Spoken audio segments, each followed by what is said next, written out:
আর আমি যেটুকু মনে করি যে লতাজি, আশাজি এরা দুজনেই এবং আরো অনেক শিল্পীরা ভারতবর্ষের তথা পৃথিবীর বিখ্যাত শিল্পীদের মধ্যে তারা সর্বোত্তম শিল্পী।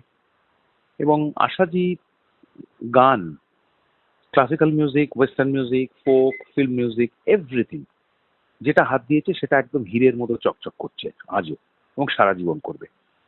এত দশক ধরে একজন শিল্পী এত হিট গান যা দিয়ে গেছেন মানুষের মনোরঞ্জনের জন্য, এবং যে ডিসিপ্লিন লাইফে এবং যে নিয়মানুবর্তিতা এবং সঙ্গীত চর্চা এবং তার প্রসার এবং এর জন্য যা করে গেছেন, যার যেটা নজিরবিহীন।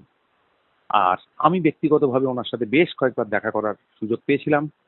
মানে এটা পরম সৌভাগ্য আমার যে আমি ওনার সাথে প্রাইভেটলি বসে গল্পও করেছি, অনেক আড্ডা মজা সময়ও কেটেছিল, এবং প্রচুর সাজেশন, প্রচুর ওনার পায়ের কাছে বসে আমি পেয়েছি।